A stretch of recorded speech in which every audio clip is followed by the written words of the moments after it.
तो यार देखो, हमारे पास एक सही सेटिंग होना बहुत जरूरी है, रियल लाइफ में भी और गेम में भी। और रियल लाइफ से ज्यादा मुश्किल तो आजकल गेम में सही सेटिंग ढूंढना हो गया है, क्योंकि इतनी सारी सेटिंग आ चुकी है कि लोग हमेशा कंफ्यूज ही रहते हैं कि भाई किसको ऑन करे किसको ऑफ करे। और सिर्फ यही नहीं, ज्यादातर लोगों को तो कुछ सेटिंग का पता ही नहीं होता कि उससे होता क्या है। और गलत सेटिंग पे खेलना उतना ही बेकार है जितना पांड्या की कैप्टनसी। इसीलिए सेटिंग तो भाई अच्छी होनी ही चाहिए, तभी मार पाओगे मतलब बंदों को गेम में। इसीलिए आज मैं बताने वाला हूँ भाई फ्री फायर की सारी सेटिंग, वो भी सिर्फ एक ही वीडियो में। क्योंकि होता क्या है कि लोग ना कुछ कुछ सेटिंग ही बताते हैं, जैसे कि कंट्रोल सेटिंग बताएंगे या फिर कुछ कुछ डिस्प्ले सेटिंग बताएंगे, फिर ना कुछ सेटिंग छूट जाती है, फिर लोगों को भटकना पड़ता है। लेकिन इस वीडियो में मैं तुम्हें A to Z सारी की सारी सेटिंग बताऊंगा फ्री फायर की, कि किससे क्या होता है, जिससे कि सिर्फ एक ही वीडियो को देख के आप अच्छे से सीख जाओगे, कहीं भटकने की जरूरत है ही नहीं। तो फटाफट से शुरू करते हैं, लेकिन भाई इस वीडियो को ना आप लाइक जरूर कर देना, क्योंकि इस वीडियो में भाई बहुत मेहनत लगी है। तो एक लाइक आप लोग पलक झपकाते ही कर सकते हो, तो फटाफट कर दो। चलते अपन वीडियो को शुरू करते हैं। तो देखो, सबसे पहले हमारे यहाँ पे आता है बेसिक, और बेसिक में सबसे पहले है लॉगिन हिस्ट्री। तो लॉगिन हिस्ट्री में क्या होता है कि जितने भी डिवाइस में आपका ये वाला जो अकाउंट है फ्री फायर का वो लॉगिन होगा, वो इधर दिख जाएगा। ठीक है, डेट इधर दिख जाएगी, टाइम इधर दिख जाएगा। ठीक है, तो अगर आप उसको एक ही क्लिक में यहाँ से लॉग आउट करना चाहते हो तो एक ही क्लिक में यहाँ से कंफर्म करके सभी अकाउंट से लॉग आउट कर सकते हो। उसके बाद है ऑटो डाउनलोड रिकमेंडेड रिसोर्सेज। इससे क्या होता है, इसको अगर आप ऑन कर दोगे तो यहाँ पे जो भी आपका, मान लो कि नया मैप आया है या फिर लोन वुल्फ का कोई नया मैप आया है या फिर कोई भी मतलब यहाँ मान लो कोई बंडल आया है, तो उसको ये अपने आप डाउनलोड कर देगा। तो मैं बोलूँगा कि इसको ना आप ऑफ रखना, जिससे कि भाई फालतू की चीज़ें डाउनलोड ना हो। उसके बाद आता है सेटिंग सिंक। इससे क्या होता है कि इसको आपको ना पहले जाते ही अपलोड कर देना है। उसके बाद आप चाहें अपनी कुछ भी कस्टम एचओडी को इधर से उधर कर दो। ठीक है, कुछ भी इधर से उधर कर दो और सेव कर दो। उसके बाद आपको यहाँ पे आके डाउनलोड पे क्लिक करना है। आपकी एक ही क्लिक में पूरी की पूरी कस्टम एचओडी वापस वैसे ही सेट हो जाएगी। तो ये एक बहुत ही ज़्यादा बढ़िया ऑप्शन है, आपको हमेशा अपलोड करके रखना है अपनी जो भी आप कस्टम एचओडी को यूज़ करते हो। फिर ब्राउजर को आपको हमेशा क्लियर कैश करते रहना है, इससे आपका कैशे जो है वो क्लियर होता रहेगा। उसके बाद आपका कोई नेटवर्क इशू होता है तो आप इसके यहाँ पे सेंड रिपोर्ट करके भेज सकते हो, है ना, जिससे कि आपका नेटवर्क इशू जो है वो थोड़ा बहुत ठीक हो सकता है। फिर आती है हमारी सेंसिटिविटी। ठीक है, सेंसिटिविटी को मैं ज़्यादा लंबा नहीं खींचूंगा, आप इसको 100 कर लेना। रेड डॉट से कुछ फर्क पड़ता नहीं है। 2x स्कोप और 4x स्कोप को 80-80 रखना, और स्नाइपर स्कोप को आप लोग रख सकते हो 30 to 40 के बीच में रख लेना, और फ्री लुक को रख लेना 20 के आसपास। ठीक है, क्योंकि फ्री लुक बहुत ज़्यादा सेंसिबल होता है। तो ये सेंसिटिविटी है, बाकी आप जनरल सेंसिटिविटी को थोड़ी बहुत कम भी कर सकते हो, वो आपके डिवाइस पे डिपेंड करता है। ज़्यादा अच्छा डिवाइस है तो थोड़ी बहुत कम करके उसको एडजस्ट कर सकते हो। फिर आता है कंट्रोल। कंट्रोल में देखो, एम प्रिसीजन को अगर आप डिफॉल्ट पे रखोगे ना, तो आप जब भी किसी के ऊपर फायर करोगे तो आपका जो एम है वो अपने आप उसके ऊपर चिपकेगा। अगर थोड़ा बगल में ही फायर करोगे तो सामने वाले बंदे पे एम चिपकेगा, और साथ में जो स्कोप को ऑन ऑफ करोगे दूर वाले बंदे पे, तो भी अपने आप स्कोप से सामने वाले बंदे पे अपने आप एम चले जाएगा। लेकिन प्रिसाइज ऑन स्कोप पे कर दोगे तो बिना स्कोप खोले तो एम चिपकेगा, लेकिन वो जो आप स्कोप को ऑन ऑफ करके मारते हो ना, वो नहीं होने वाला फिर। और फुल कंट्रोल पे करोगे तो ना तो स्कोप खोल के एम चिपकेगा और ना ही बिना स्कोप खोले एम चिपकेगा। तो इसीलिए भाई इसको डिफॉल्ट पे रखना, डिफॉल्ट ही रख के ज़्यादातर बंदे खेलते हैं। लेफ्ट फायर बटन को अगर आप ऑलवेज पे कर दोगे तो आपकी कस्टम एचओडी में हमेशा लेफ्ट फायर बटन दिखेगा। अगर इसको शो व्हेन स्कोप पे कर दोगे तो जब भी स्कोप को ओपन करोगे तभी लेफ्ट फायर बटन दिखेगा। होल्ड फायर टू स्कोप वाला जो ऑप्शन है ये भी एक बढ़िया ऑप्शन है। इससे होता क्या है कि इसको अगर आप ऑन रखोगे और कोई भी स्नाइपर को, जब आप फायर बटन पे क्लिक करोगे स्नाइपर को लेके, तो फायर बटन पे क्लिक करते ही अपने आप ही स्कोप ओपन हो जाएगा। ठीक है, इसको अगर आप ऑन कर दोगे तो। और अगर आप इसको ऑफ रखोगे तो स्नाइपर लेके जब भी फायर बटन पे क्लिक करोगे तो स्कोप ओपन अपने आप नहीं होगा, डायरेक्ट फायर हो जाएगा। ठीक है, जिससे कि एक्यूरेट फायर नहीं होता। इसीलिए इसको ऑन करके रखना, इससे आपको काफी ज्यादा हेल्प मिलेगी स्नाइपर चलाने में। क्विक वेपन स्विच से क्या होता है कि क्विक वेपन स्विच को ऑन रखोगे तो कस्टम एचओडी में हमेशा एक वेपन स्विच का बटन दिखेगा, लेकिन इसको आप ऑफ ही रखना, क्योंकि फिर टिपिकल हो जाती है कस्टम एचओडी। क्विक रिलोड से क्या होता है कि इसको अगर आप ऑन कर दोगे तो इससे भी एक एक्स्ट्रा बटन ऐड हो जाएगा कस्टम एचओडी में रिलोड करने वाला, लेकिन कोई काम का बटन नहीं है ये, क्योंकि हम सिंपली गन बॉक्स पे क्लिक करके अपने गन को रिलोड कर सकते हैं। तो इसको ऑफ रखना। Reload progress on cross head से क्या होता है कि इसको ऑन कर दोगे और जब भी अपनी गन को रिलोड करोगे तो ना एक रिलोड की एनिमेशन आएगी आपकी स्क्रीन पे, जिसका कोई फायदा नहीं है, कुछ फर्क नहीं पड़ने वाला। निब्बे यूज करते हैं उसको, आप इसको ऑफ रखना। फ्री लुक से क्या होता है कि अगर आप इसको ऑफ कर दोगे तो आपको 2 ऑप्शन कम दिखेंगे, लेकिन ऑन करते ही आपको दिखेगा स्प्रिंट और ड्राइव। ठीक है, स्प्रिंट, अगर आप स्प्रिंट को ऑन करोगे तो जब भी आप भाग रहे होगे तो आप फ्री लुक से अपने मतलब सीधे भागते हुए पीछे आगे पीछे ऊपर नीचे हर जगह देख सकते हो। वैसे ही सेम ड्राइव में आप इसको ऑन रखोगे तो जब भी आप ड्राइव कर रहे हो तो आप चारों तरफ का व्यू देख सकते हो। ऑटो स्विच गन से क्या होता है कि मान लो आपके पास 2 गन है और एक गन के अंदर एमओ पूरी की पूरी खत्म हो चुकी है। जैसे सपोज उसके अंदर एक एमओ है और आपकी जो दूसरी गन है उसके अंदर है एमओ, ठीक है। तो आपकी जो जिसके अंदर एक एमओ है ना, उसको अगर आप जैसे ही फायर कर दोगे आपकी तुरंत अपने आप ही दूसरी गन स्विच हो जाएगी जिस गन के अंदर एमओ है। बीआर स्कोर बोर्ड से क्या होता है कि इसको आप ऑन रख दोगे तो क्या होगा कि यहाँ पे देखो 2 दिख रहे होंगे, BR score board access type, tap और होल्ड। इससे होता क्या है कि जैसे कि हम डुओ खेलते हैं या फिर स्क्वाड में खेलते हैं तो हम ना इससे अपने टीममेट की लूट देख सकते हैं। अपने सिंपली अगर यहाँ पे टैप पे कर दोगे तो जो आप जहाँ पे चारों टीममेट का नाम दिखता है उस पर टैप करोगे तो आपको दिख जाएगा कि उसके पास कितनी ग्लू वॉल है, कितनी मेड किट है। और अगर इसको होल्ड पे रखोगे तो जहाँ पे नाम होता है ना उसको क्लिक करके रखना है आपको, तब आपको वो जो सारा का सारा स्टैट्स है वो दिख जाएगा कि किसके पास कितनी ग्लू वॉल है, जिससे कि ना कोई झूठ नहीं बोल पाएगा। हम अपने प्लेयरों से ग्लू वॉल मांगते हैं, वो झूठ बोल देते हैं कि भाई हमारे पास नहीं है, तो ये भी एक बढ़िया ऑप्शन है। आइटम फाइंडर से क्या होता है कि इसको अगर आप हमेशा ऑन रखोगे तो आपके जो आसपास जो भी आइटम होगा ना, जैसे कि घर के अंदर कुछ मेडिकेट पड़ी हुई है तो वो अपने आप दिखती रहेगी आपको स्क्रीन के अंदर, ठीक है। आपको जाके वहाँ पे ढूंढने की जरूरत नहीं है, आपको दूर से ही दिख जाएगी जिससे कि आप वहाँ पे जाके ले सकते हो, ठीक है। तो वो पूरे मैच में आपको ये आइटम जो है वो फाइंड करके आपको दिखाता रहेगा स्क्रीन के ऊपर। लेकिन रिकमेंडेड टाइम पे कर दोगे तो क्या होगा कि आपको सिर्फ शुरुआत के 2 या 3 मिनट के लिए दिखाएगा, क्योंकि शुरुआत के 2-3 मिनट ही हम लूट रहे होते हैं गेम के अंदर, तो इसीलिए इसको रिकमेंडेड टाइम पे रखना। ग्रेनेड स्लॉट से क्या होता है कि अगर आप इसको सिंगल स्लॉट पे क्लिक करके रखोगे तो आपका जो ग्लूवल वाला बटन है और ग्रेनेड वाला बटन है वो एक ही रहेगा। लेकिन अगर इसको डबल स्लॉट पे कर दोगे तो ग्रेनेड वाला अलग हो जाएगा जिसके अंदर ग्रेनेड और फ्लैश बैंग और स्मोक ग्रेनेड ये सब हो जाएगा, और एक बटन आपका एक्स्ट्रा ऐड हो जाएगा जिससे आप लोग ग्लू वॉल लगा सकते हो। तो आप इसको डबल स्लॉट पे करके रखना। ग्लू वॉल स्मार्ट थ्रो से क्या होता है कि अगर आप इसको ऑन कर दोगे तो आप जैसे ही ग्लू वॉल पे क्लिक करोगे तुरंत ग्लू वॉल लग जाएगी, फायर बटन पे क्लिक करने की जरूरत ही नहीं है, ठीक है। तो ये अभी जो लोग हैं काफ़ी कम लोग खेलते हैं ग्लू वॉल स्मार्ट थ्रो से। आप लोग स्नाइपर यूज़ कर सकते हो, स्नाइपर यूज़ करते हो तो आप इसको ऑन कर सकते हो, बाकी तो इसको ऑफ ही रखना। परमानेंट ग्लू वॉल बटन को भाई हमेशा ऑफ रखना, क्योंकि इससे क्या होगा कि जस्ट सपोज आपके पास ग्लू वॉल नहीं भी है ना, मतलब है ही नहीं आपके पास, एक भी ग्लू वॉल नहीं है, तो भी वहाँ पे वो बटन दिखता रहेगा कि 0 ग्लू वॉल, ठीक है, जिसका हमें कोई काम नहीं। भाई ग्लू वॉल है ही नहीं तो हमें नहीं देखना ना वो बटन, है ना, हट जाए वो बटन, तो इसलिए आप इसको ऑफ रखना। रन बटन को क्लासिक पे रखोगे तो जब भी आप अपने स्प्रिंट वाले बटन पे क्लिक करोगे तो भागने लग जाओगे।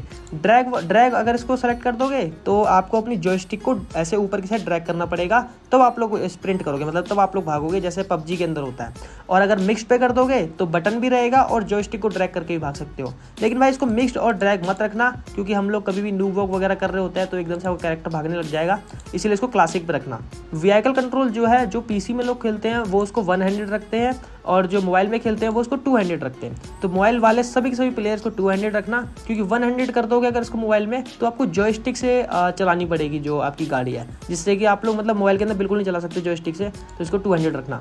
इन गेम टिप्स से क्या होता है कि जो भी सेफ जोन श्रिंक वाला टाइम वाइम होता है, ठीक है, अगर आप इसको डिफॉल्ट पे रखोगे तो सेफ जोन श्रिंक कब होने वाला है, ठीक है, वो सब आपको बीच में दिखाएगा, यहाँ कहीं पे दिखाएगा बीच में। लेकिन अगर इसको सिंप्लीफाइड कर दोगे तो आपको साइड में कोने में थोड़ा सा दिखा देगा। तो आप इसको डिफॉल्ट या सिंप्लीफाइड जो भी रख सकते हो, वो आपकी मर्जी है। एलिमिनेशन नोटिफिकेशन को अगर आप क्लासिक पे रखोगे तो आपकी जो आप किसी बंदे को मारते हो तो जो एनिमेशन आती है ना, एक बन के ऊपर कुछ आता है, जो हेलमेट वगैरह कुछ बन के आता है, अगर क्लासिक पे रखोगे तो वो एक एनिमेशन के साथ आएगा, ठीक है, मतलब हल्का सा एनिमेशन के साथ आएगा। सिंप्लीफाइड कर दोगे तो बस वो आएगा और जाएगा। क्रॉस हेयर टाइप अगर क्लासिक पे रहेगा तो आपका जो सदियों से क्रॉस हेयर चला आ रहा है, जो बीच में एम जिसको बोलते हैं ना हम लोग, जो सदियों से क्रॉस हेयर चला आ रहा है वही दिखेगा। न्यू पे कर दोगे तो भाई वो गोल सा क्रॉस हेयर शायद दिखने लग जाएगा, ठीक है। तो इसको आप क्लासिक करके रखना, क्योंकि वही उसी से आप लोग ज़्यादा रिलेट कर पाओगे। डैमेज इंडिकेटर अगर आपका क्लासिक पे रहेगा तो जब भी आप ड्रैग करोगे तो बॉडी पे तो आपका येलो कलर का डैमेज दिखेगा और हेड पे रेड कलर का दिखेगा, और जो डैमेज है वो थोड़ी ज़्यादा देर तक स्क्रीन पे रहेगा, ठीक है। लेकिन अगर इस जो डैमेज इंडिकेटर है इसको न्यू पे कर दोगे तो बॉडी पे देखो वाइट कलर का डैमेज आ जाएगा और हेड पे जो है वो रेड कलर का ही रहेगा, लेकिन जो डैमेज है वो जल्दी जल्दी स्क्रीन से आपका हटता रहेगा। तो आप इसको भी जो मर्जी रख सकते हो। उसी के नीचे ये जो हिट मार्कर वाला ऑप्शन है, अगर आप इसको क्लासिक पे रखोगे और फिर आप जब किसी को फायर करके देखो, गौर से आप बीच में एम को देखना, हो क्या रहा है, जब भी मैं फायर कर रहा हूँ तो बीच में ना देखो एक रेड कलर का क्रॉस दिख रहा होगा आपको। लेकिन अगर आप इसको हिट मार्कर को, जैसे कि कहाँ गया ये हिट मार्कर को, अगर आप न्यू पे कर दोगे तो जब भी आप फायर करोगे तो बीच में रेड कलर का क्रॉस दिखेगा, ठीक है। तो आप इसको जो मर्जी रख सकते हो, इस पर तो कोई मतलब ध्यान जाता भी नहीं है, ठीक है। तो आप इसको जो मर्जी रख सकते हो, रेड मतलब न्यू रख लेना, कोई दिक्कत नहीं है। टीममेट इन्फो अगर क्लासिक पे रहेगा तो आपका जो टीममेट है वो आपके पास आए चाहे दूर जाए, उसका जो नाम है वो सेम वैसा ही दिखेगा। लेकिन ट्रांसलूसेंट कर दोगे तो जो आपका कोई टीममेट आपके पास आएगा तो उसका नाम जो है वो थोड़ा सा मतलब उसकी ओपेसिटी कम हो जाएगी, और थोड़ा दूर जाएगा तो वो सिंपल आपका वो नाम दिखेगा अच्छे तरीके से पूरा वाइट। तो आप इसको ट्रांसलूसेंट रखना। टीममेट निकनेम को अगर आप हाइड कर दोगे तो जो भी आपने अपने टीममेट का निकनेम रखा होगा, जो भी हैशटैग में हम लोग रखते हैं, तो हाइड कर दोगे तो गेम में वो निकनेम नहीं दिखेगा, सिंपली नाम दिखेगा। डिस्प्ले कर दोगे तो जो गेम के अंदर भी आपको टीममेट का हैशटैग वाला नाम दिखेगा। ऑटो पिकअप में यहाँ पे जितने भी आपको दिख रहे हैं ना, ये वेपन, आर्मर, बैकअप, ये आपको सबको ना ऑन रखना है, ठीक है, जिससे कि भाई सारे के सारे जो हैं आपके जल्दी जल्दी आपके बैग में आएंगे। और नीचे सबसे पहले देखना ऑटो पिकअप स्पीड लिखा होगा, इसको आपको फास्ट पे रखना है, ठीक है, जाके चेक करना है, डिफॉल्ट पे होता है, आपको इसको फास्ट पे रखना है, जल्दी जल्दी आपके बैग में लूट आएगी। उसके बगल में जो प्रायोरिटी वाला ऑप्शन है, इससे क्या है कि जैसे मान लो आपके पास कहीं पे लूट में मेडिकिट और एमओ पड़े हुए हैं, ठीक है, मेडिकिट पड़े हैं और एमओ पड़े हैं, तो क्या आपके बैग में पहले आना चाहिए, मेडिकिट पहले आनी चाहिए या एमओ आना चाहिए, ठीक है। अगर आप चाहते हो कि एमओ पहले आए, मेडिकिट बाद में आए, आप इसको ज़्यादा प्रायोरिटी देना चाहते हो, तो यहाँ पे सिंपली ऊपर वाले बटन को क्लिक कर देना, तो ये एमओ देखो, एमओ ऊपर आ जाएगा, मतलब अब कहीं पे एमओ मेडिकिट पड़े होंगे तो एमओ आपके बैग में पहले आएगा। ऐसे सिंपली अगर आप ग्रेनेड को सबसे पहले लेना चाहते हो तो ग्रेनेड को ऊपर ऊपर ऊपर भेज दो, देखो ग्रेनेड सबसे ऊपर आ गया। तो वैसी प्रायोरिटी में आप इसको रख सकते हो। वैसे ना ये जो प्रायोरिटी आप इसको रीसेट ही करके रखना, ठीक है, यहाँ पे कोई दिक्कत नहीं है। ऊपर ये जो क्लासिक मोड है ये वो बड़े वाले मैप के लिए है, जो भी हम BR रैंक खेलते हैं, और जो टीम क्लैश मोड है ये है उसके लिए, क्लैश स्क्वाड के लिए, कि इस क्लैश स्क्वाड के अंदर क्या प्रायोरिटी चाहिए। तो आपको सिंपली प्रायोरिटी को छेड़ने की कोई ज़रूरत नहीं है। उसके बाद है यहाँ पे डिस्प्ले को आपको स्टैंडर्ड पे रखना है। स्टैंडर्ड पे एकदम बढ़िया चलता है गेम ना, मतलब सारे के सारे ग्राफिक्स भी अच्छे तरीके से दिखते हैं और सब कुछ बढ़िया चलता है। अल्ट्रा मैक्स इसको मत करना, फ़ोन की ऐसी तैसी हो जाएगी। हाई FPS को हाई पे जैसे ही करते जाओगे, यहाँ पे ये तुरंत एक वो दे देगा नोटिफिकेशन की भाई selecting higher FPS may cause the device to experience excessive heat और लैगिंग मोर इजली। मतलब अगर आप इसको, ये सामने से खुद कह रहा है कि भाई अगर आप इसको हाई कर दोगे तो आपका जो डिवाइस है वो एक्सेसिव हीट और लैग की प्रॉब्लम से गुजर सकता है, तो इसलिए हाई मत करना इसको। ऑटो स्केल को ऑफ रखना, मिनी मैप को हमेशा रोटेटिंग पे रखना, इसको नॉर्थ अप मत कर देना, गलती से खेल ही नहीं पाओगे। और गन शॉट अलर्ट को ऑन कर दोगे तो साइड से कोई बंदा फायर कर रहा होगा तो स्क्रीन के ऊपर ही वो बुलेट के निशान में आपको दिखता रहेगा। साउंड में आओगे, साउंड में आपको वैसे छेड़ने की जरूरत नहीं होती, लेकिन म्यूजिक देखो, म्यूजिक चाहिए नहीं होता। साउंड इफेक्ट जो है वो यहाँ से एडजस्ट कर सकते हो कि गेम के साउंड इफेक्ट कितने आपको आने चाहिए। यहाँ से एलिमिनेशन स्टिक नोटिफिकेशन, इसको आप कम ज़्यादा कर सकते हो, जब भी किल करने पे जो भी आता है ना, जो बन के आता है, खच करके आता है जो। कैरेक्टर वॉइस को आप हमेशा ऑफ रखना, वरना फालतू के कैरेक्टर वॉइस आपको आते रहेंगे। ये वॉइस चैट है, मतलब आपके दोस्तों की आवाज़ कितनी आनी चाहिए, है ना, यहाँ से आप एडजस्ट कर सकते हो कि गेम की आवाज़ कितनी आनी चाहिए और दोस्तों की आवाज़ कितनी आनी चाहिए, ठीक है, मतलब वही सब है यहाँ पे, ठीक है। यहाँ पे आपको कोई छेड़ने की ज़रूरत नहीं है, सिंपल जैसा है वैसे ही रहने देना।